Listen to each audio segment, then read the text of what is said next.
Assalamualaikum Bu Vila. Mohon izin meminta waktunya sebentar dari Bu Vila. Pada kesempatan ini saya ingin melakukan wawancara dengan Bu Vila terkait dengan tugas saya dalam pendidikan guru penggerak, yaitu pada modul 3.1, yaitu tentang pengambilan keputusan berbasis nilai-nilai kebajikan sebagai pemimpin. Tentunya Bu Vila sebagai kepala sekolah pasti sering dihadapkan pada suatu permasalahan yang memang harus diambil sebuah keputusan. Nah, di sini ada beberapa pertanyaan yang nantinya akan saya tanyakan ke Bu Vila. Yang pertama, selama ini bagaimana Bu Vila dapat mengidentifikasi atau membedakan kasus-kasus yang merupakan apakah itu dilema etika ataukah itu rujukan moral seperti itu? Ya baik, terima kasih Pak Saiful. Terkait pengambilan keputusan di sekolah dengan masalah-masalah atau kejadian di sekolah yang berkaitan dengan etika atau moral, tentu saya akan mengidentifikasi suatu masalah itu dengan melibatkan guru. Si A, si B itu kan tidak sama persepsinya. Saya kumpulkan jawaban dari mereka, terus saya ulang, saya meminta masukan komite juga pengawas di sekolah kita dan menghasilkan suatu keputusan yang tepat sasaran. Kemudian yang berikutnya Bu Vila, selama ini bagaimana Bu Vila dalam menjalankan pengambilan keputusan di sekolah, terutama untuk kasus-kasus di mana ada dua kepentingan yang sama-sama benar atau sama-sama mengandung nilai kebajikan seperti itu. Mengambil keputusan dari sesuatu yang nilainya sama-sama benar, pasti ada menemui siapa atau yang benar dan salah.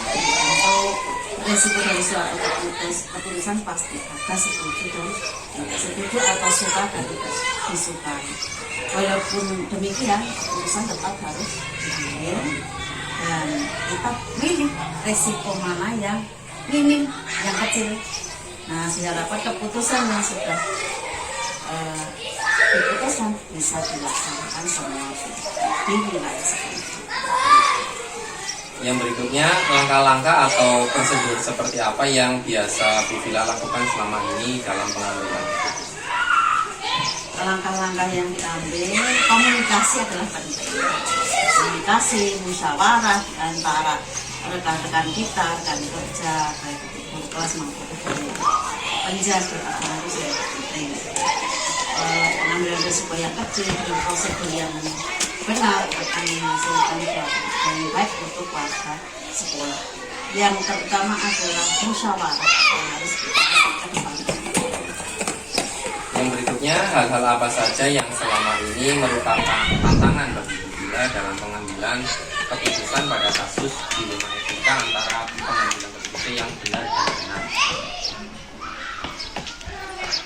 Prosedurnya harus ikuti langkahnya juga jelas. Cuma apabila terlalu banyak terlambat, justru malah terlalu banyak hal yang membuang waktu, hal yang kurang efektif dilaksanakan. Hal-hal yang tidak efektif salah satunya yang harus memang diputuskan, dipikirkan oleh mungkin kepala sekolah dan wakil atau guru senior bisa kita ambil, atau dengan perwakilan wali siswa atau komite. Baik. Kemudian, apakah Bu Vila memiliki sebuah tata kala atau jadwal tertentu dalam sebuah penyelesaian kasus dilema etika? Apakah langsung menyelesaikan di tempat atau memiliki jadwal untuk menyelesaikannya. Kemudian bentuk atau prosedurnya seperti apa yang biasa dilakukan? Tidak harus menjadwalkan jadwal tertentu yang pasti, fleksibel saja. Yang penting bisa dilaksanakan dengan baik. Resiko pasti selalu dipertimbangkan yang kecil. Kadang hal-hal yang kecil mungkin bisa diselesaikan saat itu, ya kita bisa ambil penyelesaian saat itu, melihat besar kecilnya suatu permasalahan. Adakah seseorang atau faktor-faktor apa yang selama ini mempermudah atau membantu Bu Bila dalam pengambilan keputusan dalam kasus-kasus dilema etika itu? Contoh-contoh tentu banyak sekali dari orang-orang yang besar di luar kita, para kita, hal-hal positif dari mereka. Yang utama adalah karena kita umat muslim ada banyak nilai-nilai positif yang diajarkan oleh Nabi Muhammad. Karena di sini muslim semua, sehingga kita tentunya hal-hal yang baik bisa kita teladani dan kita jalankan setiap saat yang sesuai dengan Baik. Kemudian dari semua hal yang telah disampaikan tadi sama Bu Bila, kira-kira pembelajaran apa yang dapat dipetik dari pengalaman Bu Bila dalam mengambil keputusan dilema etika itu? hal-hal yang kita ambil dari pengalaman, jangan sampai satu kejadian yang tidak baik terulang lagi. Misal pun ada kejadian itu yang mirip, bisa diselesaikan dengan cara yang lain, keputusan yang lain tentunya yang lebih baik dari masalah yang sudah pernah. Terima kasih Bu Bila atas waktunya. Semoga wawancara ini menjadi pengalaman buat saya, kemudian juga dalam menuntaskan pendidikan guru saya. Terima kasih atas waktunya Bu Bila. Assalamualaikum warahmatullahi wabarakatuh.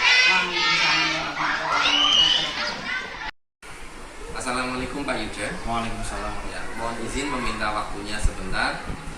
Pada kesempatan ini saya ingin melakukan wawancara dengan Pak Yuda untuk memenuhi salah satu tugas saya dalam pendidikan guru penggerak, yaitu tugas demonstrasi kontekstual modul 3.1 tentang pengambilan keputusan berbasis nilai-nilai kebajikan sebagai pemimpin.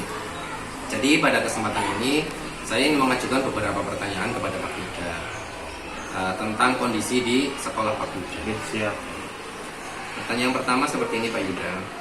Selama ini bagaimana Anda dapat mengidentifikasi atau membedakan kasus-kasus yang merupakan dilema etika atau bujukan moral? Kalau selama ini saya mengamati, yang pertama adalah mengamati permasalahannya itu dulu, kemudian mengumpulkan informasi sesuai dengan faktual, kemudian menentukan suatu keputusan yang mengacu berdasarkan peraturan yang ada. Kemudian selama ini bagaimana Pak Yuda menjalankan pengambilan keputusan di sekolah, terutama untuk kasus-kasus di mana ada dua kepentingan yang itu sama-sama benar. Seperti itu. Bagaimana? Kalau selama ini dalam pengambilan keputusan harus selalu dikembalikan semuanya pada aturan yang berlaku. Kemudian setiap pengambilan keputusan saya selalu menjalin hubungan dengan teman sejawat, memastikan bahwa keputusan itu benar-benar dipahami karena selalu ada alasan dibalik suatu kejadian.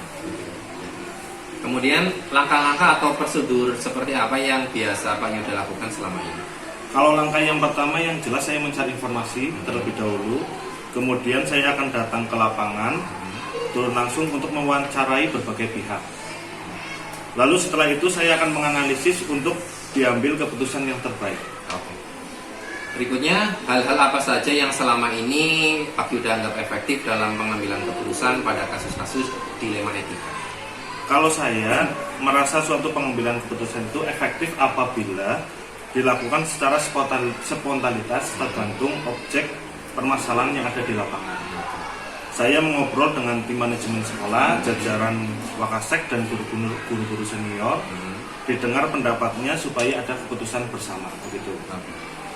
Kemudian hal-hal apa saja yang selama ini merupakan tantangan dalam pengambilan keputusan pada kasus dilema etika itu tadi? Tantangan yang dihadapi dalam pengambilan keputusan itu apabila kurang bisa diterima. Tentu saja itu menjadi permasalahan dan bisa diyakini bahwa orang-orang yang terlibat dalam keputusan kita itu dapat mengerti atau maksud dalam apa yang kita ambil dalam keputusan. Apakah Pak Yuda memiliki sebuah tata kala atau jadwal tertentu dalam sebuah penyelesaian kasus dilema etika? Kemudian apakah langsung menyelesaikan di tempat ataukah memiliki jadwal tertentu untuk menyelesaikannya? Kemudian prosedur seperti apa yang biasa dijalankan? Kalau jadwal tertentu itu tidak ada, cuma sebisa mungkin bagaimana itu terselesaikan dengan baik dan sebisa mungkin tidak terlalu lama waktunya, begitu. Kemudian adakah seseorang atau faktor-faktor yang selama ini mempermudah atau membantu Pak Yuda dalam pengambilan keputusan kasus dilema etika itu? Kalau faktor-faktor yang dapat mempermudah dalam pengambilan keputusan itu yang pasti adalah dukungan dari semua warga sekolah. Kemudian pertanyaan terakhir Pak Yuda, dari semua hal yang tadi telah disampaikan, pembelajaran apa sekiranya yang dapat dipetik sama Pak Yuda dari pengalaman pengambilan keputusan dilema etika ini? Kalau pengalaman itu pasti adalah guru yang terbaik, Pak. Kita belajar dari berbagai kejadian untuk setiap kasus permasalahan yang terjadi di lapangan, begitu. Oke. Terima kasih Pak Yuda atas waktunya dalam wawancara ini. Semoga bermanfaat untuk kita semua. Amin. Terima kasih. Oke.